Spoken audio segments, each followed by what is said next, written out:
Maximize Your Influence is your podcast for the latest persuasion, sales, and negotiation techniques. Our mission is to help you influence on command, anyone, anytime, anywhere.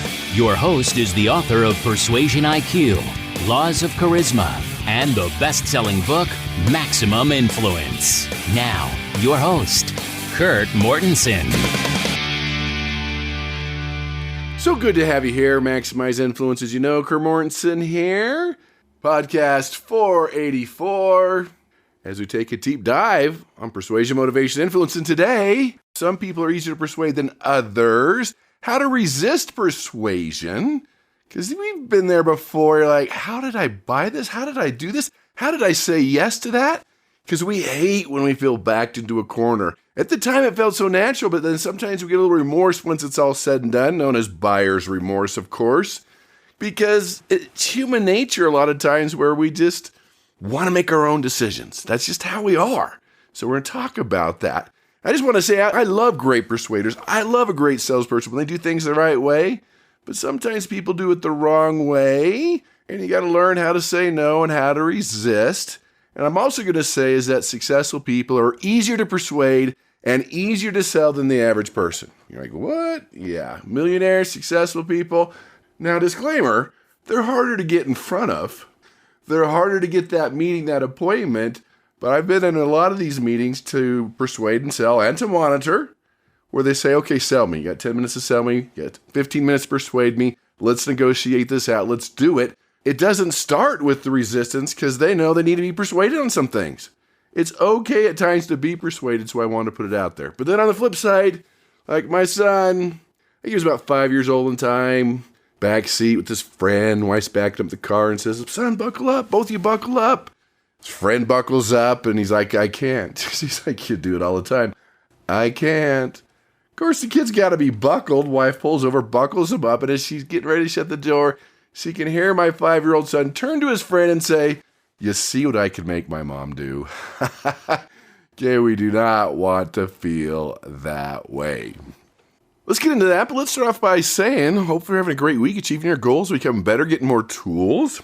I was in combination of Texas and California doing some things. And so let's just get into the persuasion, let's call it blinja. Some ninjas, some blunders from let's go to my trip to Texas. So back up about a month ago, my brother had fled California to Texas, as a lot of people have. And we were at this family gathering, and he was wearing all this swag from this place called Buc-ee's. Now, I didn't know Buc-ee's, and of course, what? You don't know Buc-ee's? I mean, he's wearing this swag, promoting a place. He paid for this swag to promote someone else's business. I mean, you have to think about that. He says, no, you got to go Buc-ee's. It's there. It's got this. It's got 100 places to fill up with gas. They have the best barbecue around. Now, I've always heard, and I somewhat believe that it's always the dirtiest gas station that has the best barbecue. He says, no, here's a clean gas station. Claiming it had the cleanest restrooms. I don't know if it was the world, the United States, or what it was. I said, okay, I'll go see. I'm off to Texas. So I'm doing this seminar, and I look over, and this person down has a Buc-ee's hat on, and I just ask, is this something that's good? And the whole class lit up. You've got to go. We're going to take you. I'm like, okay, all right, I'm going. I said I would. And I went. To the sad note on the way, I got clipped from behind. Car was totaled. That's a whole nother story. A lot of blunders in that one, too. But at the scene of the accident, I looked to my left over the freeway, and here's this Buc-ee's. And so I was just like, all right, I'll just walk over there. I got to get an Uber now. Can't drive the car. It was towed off. And the police officer says, look, I'll take you. So I went there. But I think it was minus 10 points when you get out of the back seat of a police car to go inside a retail establishment. And that's, kind of what happened. And it was textbook. I don't know if there was exactly 100 pumps, but there was plenty of room. There was no waiting.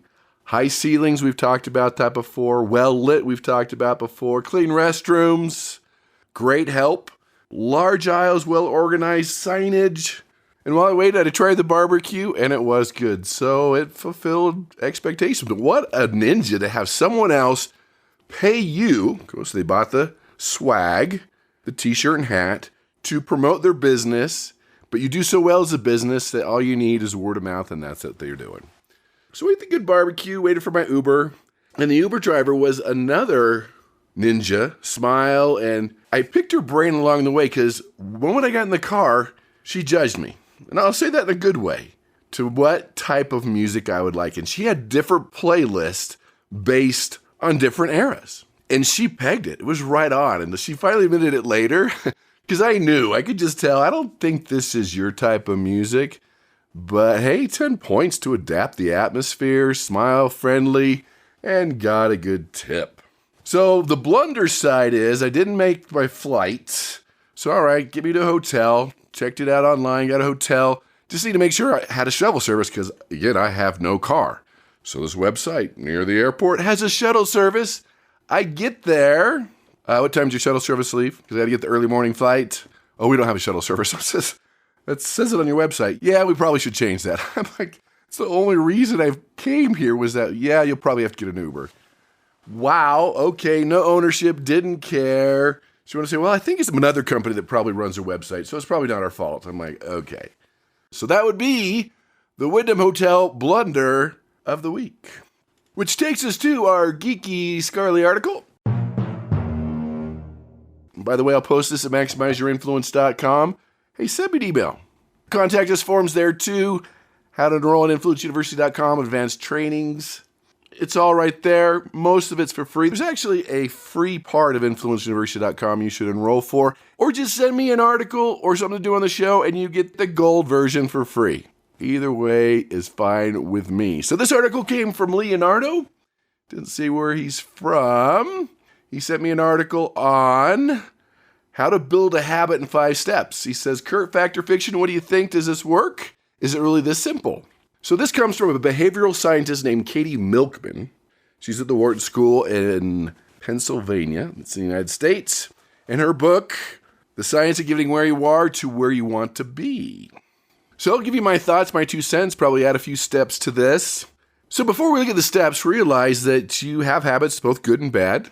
You've developed them over time. The hardest thing for most people as a habit is that results don't show up instantly.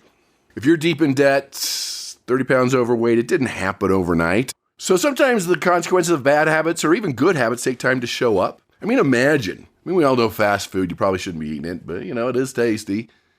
Imagine every time you took a little bite of that hamburger, that double cheeseburger, your rear end just went and got a little bigger. Like, okay. Dip the fries in ketchup, took a bite, you feel your stomach going, got a little bigger. I think it'd be pretty easy to stop, but that's not reality, but that is one of the reasons we get so ingrained in these habits.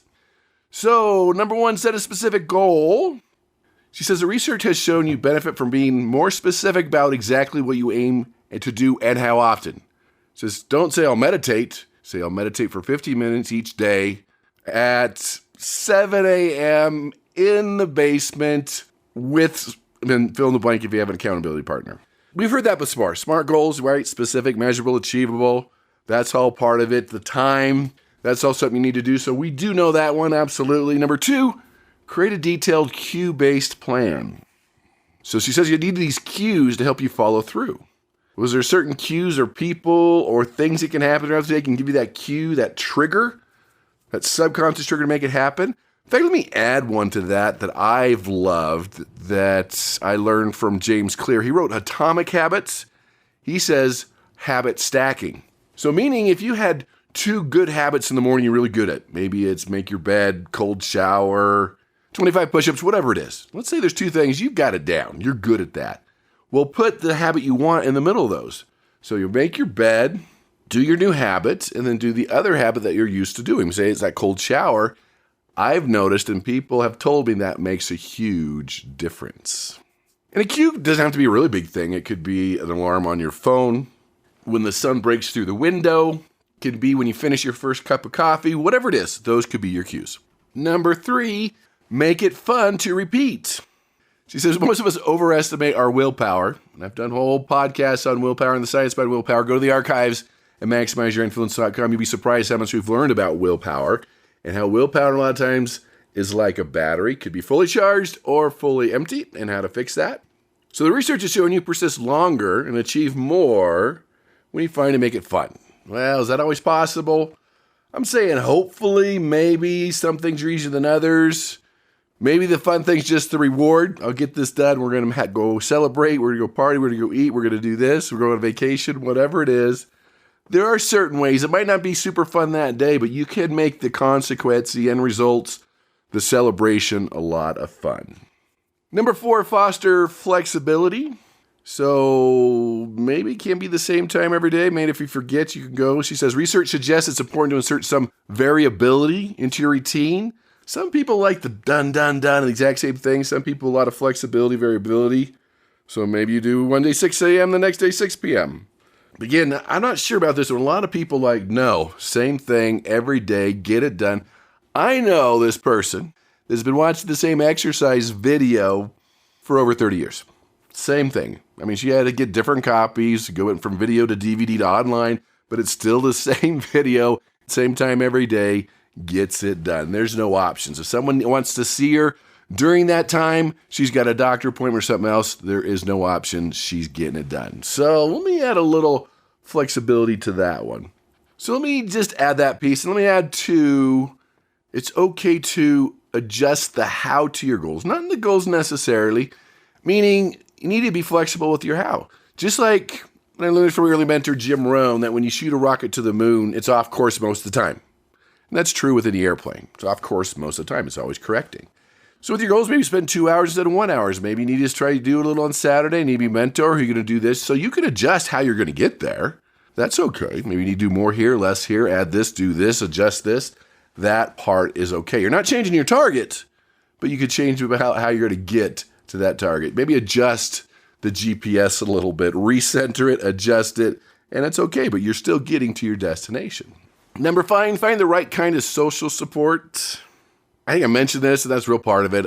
An accountability partner that's going to meet you on the corner at 6 a.m. Someone's going to call you at 9 p.m. Did you do it? Did you do it today? Or someone that's going to do it with you, or is going to ask you about it. A little something there. I'll agree 100% on that one. Make sure it's the right person and give them full permission up front that, yeah, you could beat me up, you can yell at me, you can do whatever you want, make sure I get this done. So our final thing says we all form habits at our own speed, but when it's simple, repeated behaviors, becomes easier, faster, better, easier, faster, better. So there you have it, Leonardo. I hope that's good. I've added some things to that. I think the big 2 that we really need to add to that is the mindset behind those goals. That first of all, that you're not renting this goal from society, that people are telling you you're supposed to be doing it, you don't really want to, that you actually own it and you actually want it. That's the one thing. The next thing is that you need to visualize your goals. If you can't see it mentally, it's not going to happen physically. If you can't see yourself skinny, losing weight, wealthy, being a public speaker, writing a book, if that hasn't happened mentally in your brain, it's not going to happen physically. What do I keep saying? The universe will not reward you physically until you've seen it mentally. That's huge. And for most, it's probably before you go to sleep. No secret that Olympic athletes have visualized that gold medal thousands of times before it happened. That's how it works. And then the biggest one, the most important one I would add is your motivation. Sure, it's nice to have somebody on the street corner waiting for you, but the why. Because people don't fail because of a lack of goals. It's a lack of reasons behind those goals. What they're going to do when they don't feel like doing it. It's raining outside and they're supposed to be jogging. You need to have a why. When you have a why, you don't make excuses. When there is no why, there's always plenty of excuses. That's the biggest one that you need in place to keep your goals. So Leonardo, let me know what you think. So for the most part, right on. Added a few things to that. Of course, that link will be at maximizeyourinfluence.com. So how do you resist? Now again, you don't always want to resist, but when you get that little tingly feeling, that subconscious trigger that something's up, that you need to run, that they're going to take advantage of you, there's a time and place for some of these.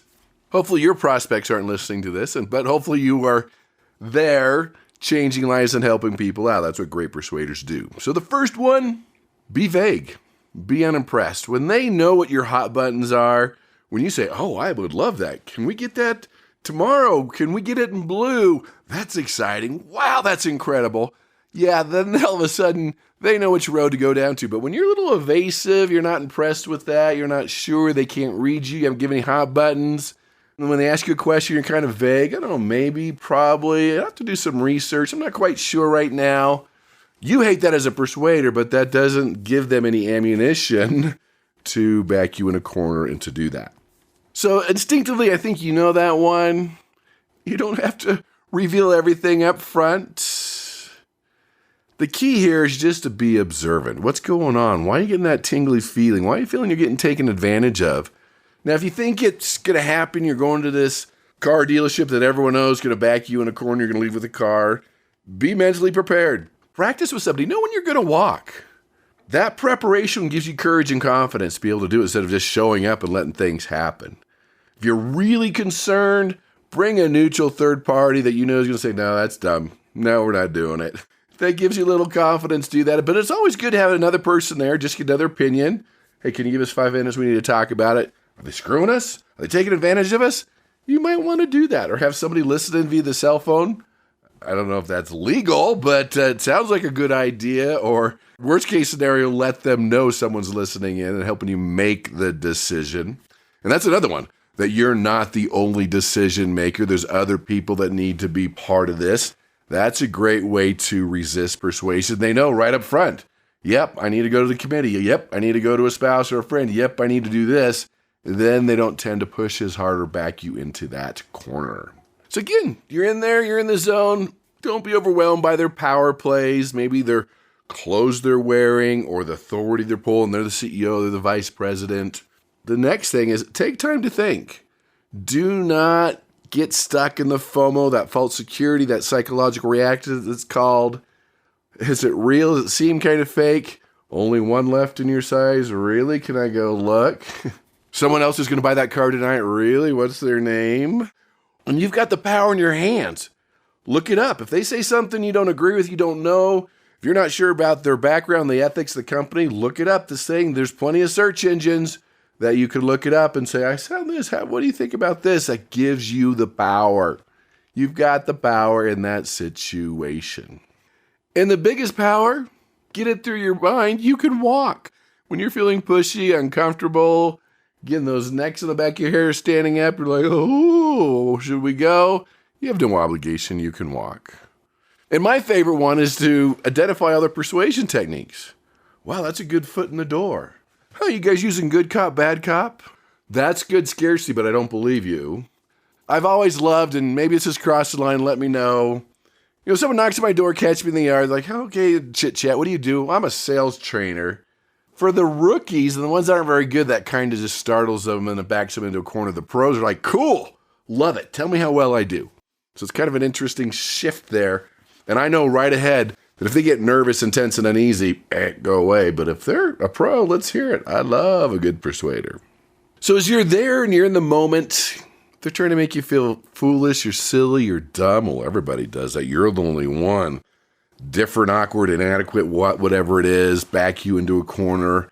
Like these travel people that knock on your door. Hey, do you like to travel? Sure. Where's your favorite places? Oh, I love to go to Hawaii and Jamaica and Costa Rica. Well, how often do you go? Oh, 10 times a year, right?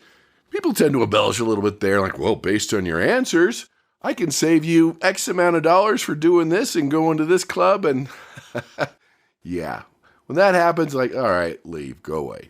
Even if they backed you in a corner, even if they got you caught behind 10 yeses, do that. You can shut the door, you could walk. A couple other things I'd mention. If you're really nervous right up front, you know they're high power negotiators and you're not, set the boundaries of the rules up front. Get the yes and let them agree before you listen to the presentation. If you're feeling out of control, but still feel you need to stay or have to stay, the person that asks the questions control the conversation. So if they're taking down a path you don't want to go, come back with a question, come back with the questions. So you can engage them about their product, their service, what they need to do, take them in the direction, and stay in control. And as you ask those questions, listen to their answers, their responses, what they're doing. Those are key pieces that can help you out. And if they cross the cheesy high lactose barrier, cheesy's like, really? You're doing that? The old school closing techniques. Now, I'm all about connecting with people and being friends, but when you feel like they're just being friends and I'm just like you, I'm from there too. I have a friend just like you. I do this just like you. If you're sensing, yeah, no way, time to run. And another one too, if you're concerned, do your research ahead of time. Know the strengths and weaknesses of their product, your product, competitor's product, whatever situation you're in. You're informed, you understand, say, nope, you're wrong. I found this, this, and this. I mean, you can sugarcoat that one a little bit if you want. So that's the thing. And if you're really concerned, just do online shopping. There's no pressure. That's the future anyway. So there you have it. Another podcast for the books. You can go to maximizeyourinfluence.com or under podcast 489. Also iTunes, iHeartRadio, Google, Spotify. Click on it. You can see all the links from today's shows, from all the articles and everything that we talked about today. And we're continuing our special on millionaire psychology. You want to be successful, you want to be a millionaire, or want to be fill in the blank, start thinking, acting, and doing what other millionaires do. This is self-persuasion. This is mindset. This is self-leadership. This is more important than anything else I could teach you. Get your mind right. Learn the success skills. Not only will you be able to influence yourself, you'll be able to negotiate better, be more charismatic when you give your presentations, and we know you'll be able to go out and persuade with power.